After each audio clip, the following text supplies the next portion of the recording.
No gluten. Ever. No. Worst thing. Yeah. Don't do it. Not a fan. Or regrets. Regret in life, eating gluten. All right. Ever. Welcome to the Bear Collective podcast, where we meet you at the edge of what you know and dance with you into the depths of what you don't on all things personal development, relationships, and lifestyle. We have a dog, but he's like cucking up right now. I'm sorry, guys. He has laryngeal paresis. His throat doesn't work properly. We empower you to take what you need and leave what you don't. Thank you for listening, watching, and subscribing. Now let's get into today's episode. And this is going to be a little pregnancy update. Probably the last, well, it will definitely be the last pregnancy update. So you are, at the time of taping this, you are 4 weeks out roughly from giving birth. Yes. So definitely in that third trimester. Yes. Well and truly almost there. Yeah. General question, how are you feeling basically today? Well, as you've noticed, I'm a little bit loopy, like my brain is absolutely not what it used to be. I've just hit this place where like, and yeah, you termed this wording for what I tried very poorly to describe to you this morning. It's like there's just white noise in there. So I'm feeling very dazed and confused a lot of the time, and very tired. But I've also been like sick for a month straight. So that's really not helping. The old cold and flu season's got me real good. And yeah, so I feel run down, like but also just, I'm super pumped, but I'm so ready to get this happening now. I'm ready. I think I get curious on like when I hear things from you like this and with the work that we both do and interests that we both have in like the human psyche, that white noise is, for me, it kind of seems like it's preparing you. That's kind of like your body's way of preparing you to let go and to release, this beautiful gift into the world. Yes. And I'm happy to me. I am me too. And I really like, I'm going to channel it. It's definitely a hormonal thing. And I'm definitely going to channel it to just, release and let go and just be present, because it's helping me really just be present. Cannot problem solve for the life of me, like cannot string a sentence together sometimes, putting things in the places I shouldn't put them. You're doing amazing, sweetie. Yeah, thank you. Keep telling me that. But yes, definitely like is allowing me to just let go and not be so in my head about things, which is great. Which we're going to dive into a little bit, but firstly, can we just talk about the third trimester attitude? What do you mean? What attitude? It's hilarious and savage in the most funny way. But I rocked up last night and I've like just never seen this version of Jazzy that I got last night. I need water. It was kind of like multiple personalities like coming out. They're all in expressions, but it was hilarious though. And just in this purely unfiltered state. Unfiltered. I'm now sitting here going, I wonder if my clients have seen these sides of me. And we were talking about that last night. You've had some really beautiful and supportive, clients throughout this journey, which I think is, hopefully natural for human beings to be supportive, when somebody's pregnant and going through that, especially towards the tail end. Yes. It's amazing. Beautiful people. Yeah. Beautiful. How do you feel about your attitude? See that evil laugh? Yeah. There's probably people from my past, if they ever watch this, who will know that well, I'm sure. But I'm so unfiltered and I like it. Yeah, it's beautiful. I like it. I like not thinking about what I'm saying before it comes out of my mouth, which I tend to do a lot. Especially at work, because I have to make sure I'm saying it in, the best way, if I'm giving advice or trying to highlight something to somebody like in a gentle way. But yeah, I'm really just not caring anymore. I would reflect to you that you actually do care. You are one of the most caring people about like your clients in your business, but also in kind of friendships, which has actually more held you back from saying things. Or what we would term as like you high chunk things. So you speak in very short sentences and very not a lot of words. And I think it's just more your carefreeness. Is more that you're actually saying a lot more words. And that's where I say it's more beautiful. It's not more beautiful. You're beautiful anyway. But it's more beautiful from my experience to experience you in this way. It's more like you're showing more of yourself, revealing more of yourself. Yeah, that's cool to hear. Yeah. So this, I think it's a really beautiful part of your journey. Yeah, it's like this, it's a more whole or fuller expression of all the parts of me. More authentic. Even my evil laugh one. Yeah, we love it. Yeah. Embrace that. Everyone has that cheeky little laugh. Yes. All right. Last episode or the first episode we filmed on your pregnancy, you were just coming out of trimester 1, just going into trimester 2. Yeah, the blissful trimester. I will now fondly remember it as. But a big part of that episode was we were talking about your fear. And there was this dance, even that as a friend I observed in, you were speaking to kind of like accepting the process, but behind the scenes, there was also a lot of avoidance happening with the process. There was a duality of these two things playing out for you. So there was more of that and what's happening. Because I mean, definitely that feels like that's dissolved right now in this experience in trimester 3. Yes. There was so much fear there, like as we spoke about throughout, like, you know, it is such a fear for me to give birth. It's so unknown. The thought of pain terrifies me. And that was there, but there was this beautiful acceptance of that as well. Like, well, this is happening. I chose this. I'm so excited. Women have been doing this for years. Correct. There is a natural process. My body can do this. But there was also this element for me of like, I'm not looking into any of the research. I'm not doing any courses yet. I'm not reading any books yet. And I found so uncharacteristic for you. Yeah, because I do love reading. I love knowledge. I love learning. And I think for me, you know, a big part of that was timing.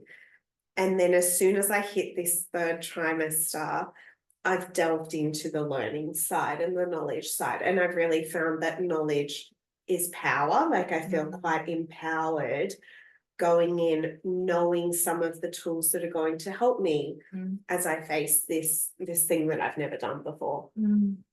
And I think, you know, even now, like, it's almost like I'm facing it each stage at a time, which I think can be really helpful in reducing overwhelm. But like right now, I'm just learning about like the birth phase, how to give birth, what helps, what tools help, how to relax, how your partner can help, etc. And I'm not yet looking at, you know, sleep schedules, breastfeeding, how to be a good parent. Like I'm really just sticking to the birth. And I will delve, as I feel confident with that, I know I will delve into like the breastfeeding and the sleeping. But I'm not going to go into the parenting stuff like until I've given birth and I have this beautiful little being in front of me. Yeah. You just got to keep it alive for the first few weeks. That's it. And one thing at a time. You don't need to worry about, you know, too much about my gosh, how to be a great parent. Yes. It's just feed, sleep, change, wash, repeat. I looked at this book. I've got this great book by pediatrician, and like he literally does a diagram of it, and it's like, you know, just the same 3 pictures on rotation all day, every day for 24 hours. So that's my focus. Get the baby out and do that. And that's, I mean, even for those who are not pregnant, to deal with overwhelm, it simply is about breaking the task down a lot. One aspect of manageable steps, breaking it down into, you know, small chunks, manageable steps, and even breaking down, if that still seems overwhelming, it's breaking down your day and your time into what do I do in the next 5 minutes? What's my focus? Okay, what is it for the next 5 minutes? And then slowly you'll build up capacity to expand on that. Are you being kicked right now? Yeah, he's going for a rib. But yes, you're right. He knows we're talking about him. He's like, He's right stop. here. Stop embarrassing me, Mum. What is something that you thought you'd be challenged by, like especially in a work context, you know, that you thought kind of coming into it and definitely coming towards the tail end, because I know how dedicated you are to your work and your clients and how passionate you are about that.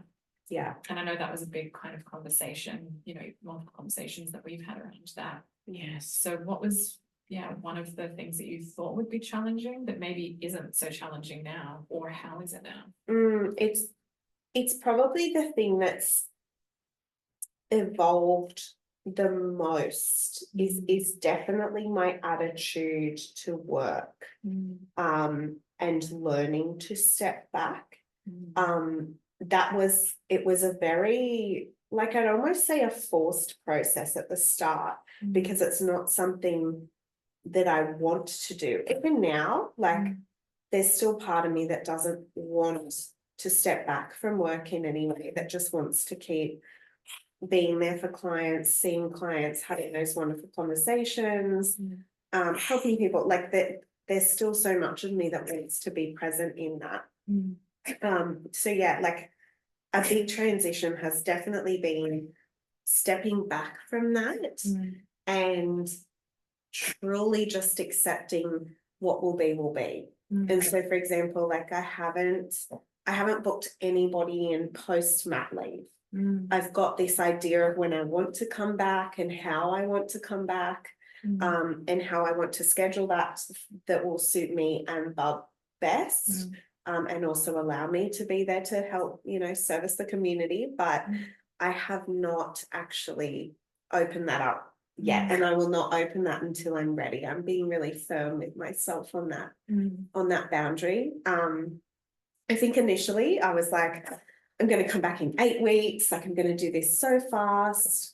And I actually had clients saying to me, like, just make sure, like, you look after you and do what's best for you. And I was like, oh, I absolutely will, but I want to come back in 8 weeks. And that's that passion and that drive that you have for what you do in helping your clients. So. Yes, and I love how I feel in that role as therapist. So, you know, now I'm definitely transitioning more into the role of mum and caretaker. And it's allowing me to look at that and go, I still want to absolutely do that. But I also, like, if it can't happen in that way, you know, if it's 12 weeks, if it's 16 weeks, that's fine. It'll be fine. Yeah. There's just, so much more letting go, acceptance. Yeah, it's you can't control what is unpredictable about it. Yeah. And that's where we need to learn to roll with it and make decisions when we can. Yes. I think some people, the religious kind of quote that comes with it is like, you make plans and God laughs, or something like that. Oh, I don't know that one. Yeah, something around that. So it's like, when you try to plan and control everything, it's good to have a plan. Yeah. But if you fixate on it where you're really trying to control and make that happen, it can actually cause a lot of unhappiness or resistance or, you know, whatever else for you. But yeah, when you create plans, God laughs, because you never know how this is going to unfold. Yes. You know, what your needs will be post pregnancy and what the baby's needs will be at that stage. Yes. You just never know. Sorry, I just kicked your table too. I'm just like, yeah, no, 100%. And I think just learning to be really gentle with yourself, but I haven't, interestingly, like, I found in pregnancy, I haven't had to force it now. Like, it just is. It sounds so vague, but it really just is. I think it's that primal surrender that comes up, you know, where you speak about the hormones. I'm not well versed on this. This is a very interpretation based on it.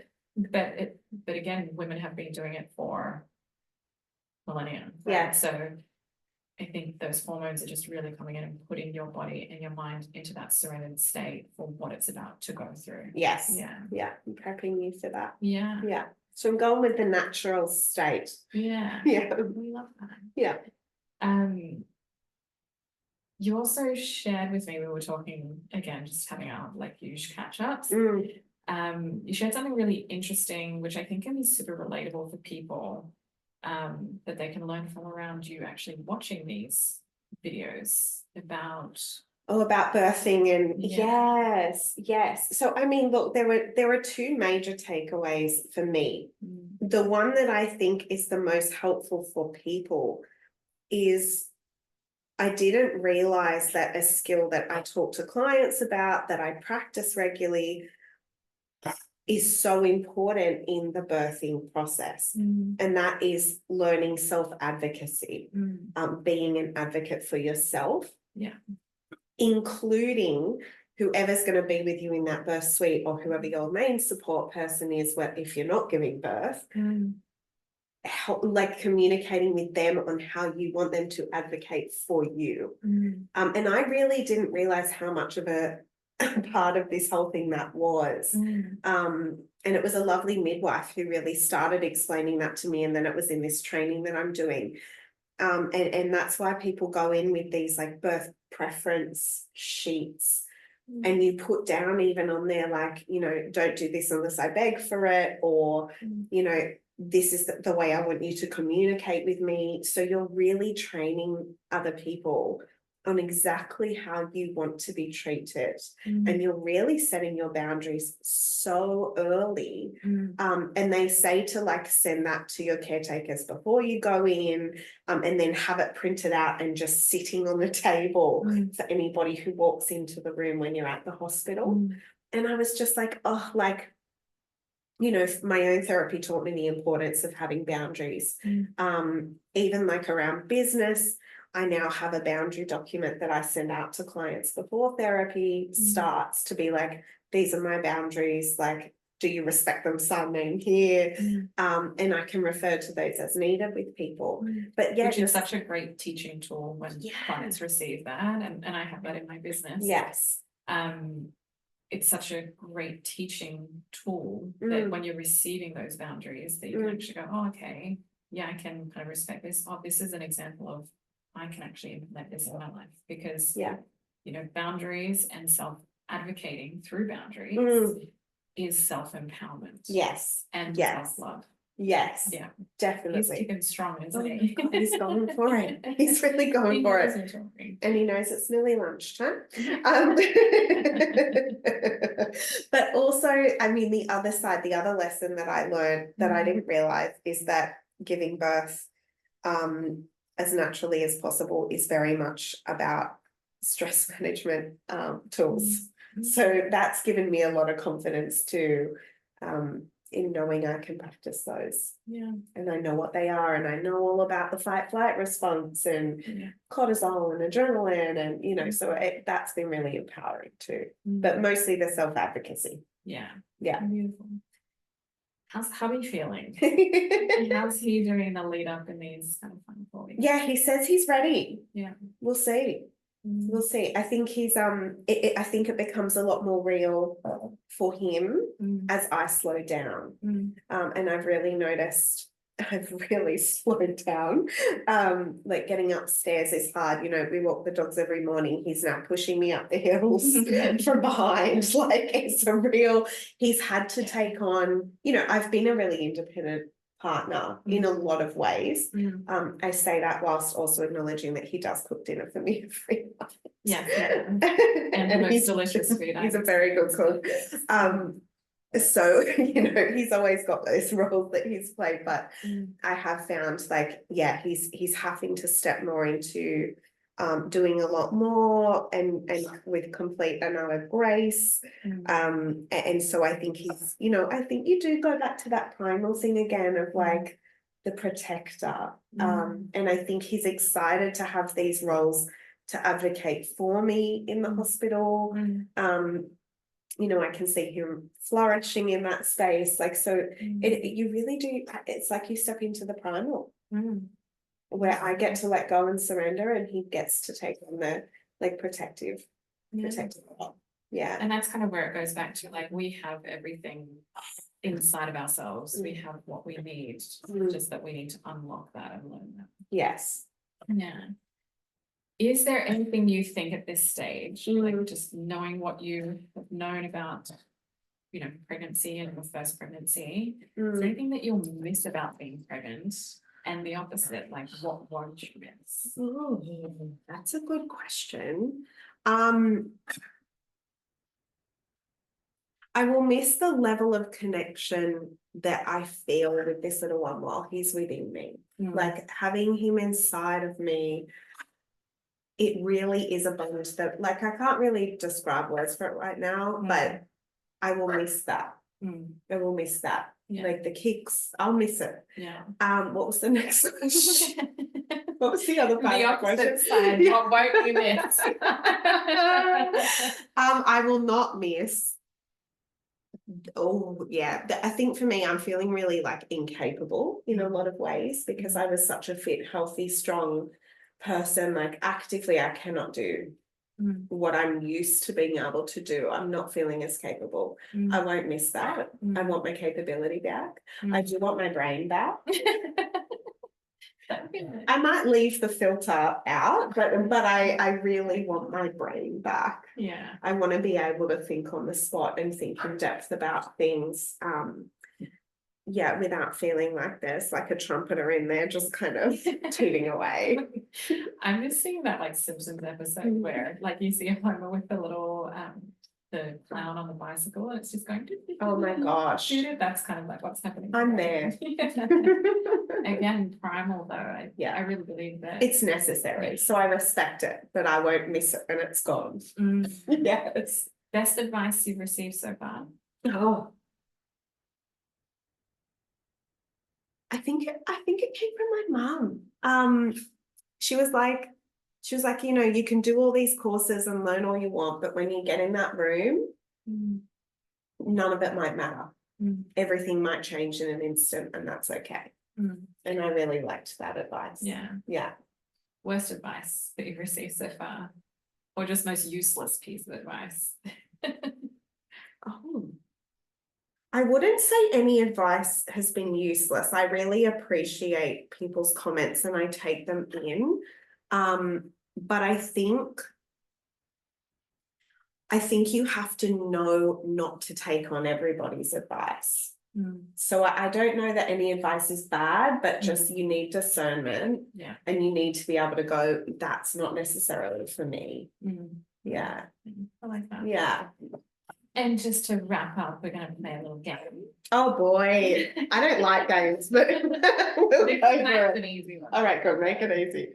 Simply this or that. Okay. So just based on where you're at now. I love this when it's like two hot guys and you have to pick. I actually had a dream about this the other day, and every time I'm picking Lewis Hamilton. Okay. Do you know who he is? Yeah, the race car driver. Yeah, and I was just like, if I was on Ellen and we played this like him or him, it's all Lewis. Just put Lewis up anyway. I hope this reaches Lewis. Unrelated. Unrelated. All right, so this or that, just based on where you're at now, sweet snacks or savory snacks? Now sweet. Carrying high, carrying low? I'm getting there low. I'm getting low. Just getting low. Yeah. Sleeping in late or waking up early? It is now sleeping in late. Yeah. Hungry or thirsty? Thirsty. Awesome. Yeah.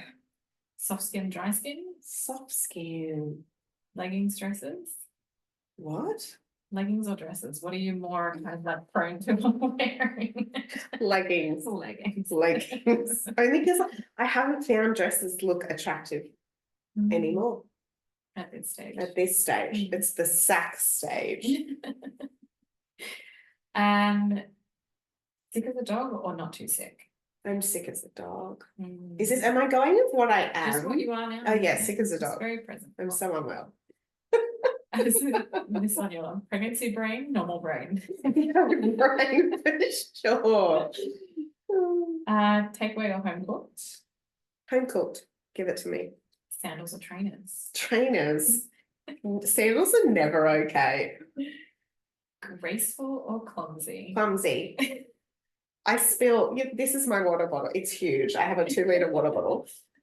I drink it in front of clients in sessions and dribble, and I'm like, sorry, this is how it is now. Love it. That's it. Oh yeah, that was a funner game. I didn't mind that one. Yeah, that's a word now. But we will leave it there. Thank I you. guess the next time we have a little update, there will be a little baby boy. There'll be a human, and you'll all get to know his name then. Yeah, Can't wait. super cute. I know. Can't wait. Love it. Well, thank you for the questions. Yeah. I really appreciate it. I hope that has helped some people at some level. Yeah. And just given a little insight into what is happening. It's a journey, and this is where it's to each their own. I don't think that we could or should have an opinion on somebody else's journey. It's really just listening to people's journey, and as you said, discernment, Take what you as we need, say, leave what you don't. Yeah, which is the headline of our podcast. So we hope that you have got something out of this, whether you are pregnant or not pregnant. Definitely learn to advocate for yourself and boundaries, but we will catch you in the next episode. See you then. Soon. Bye. Bye.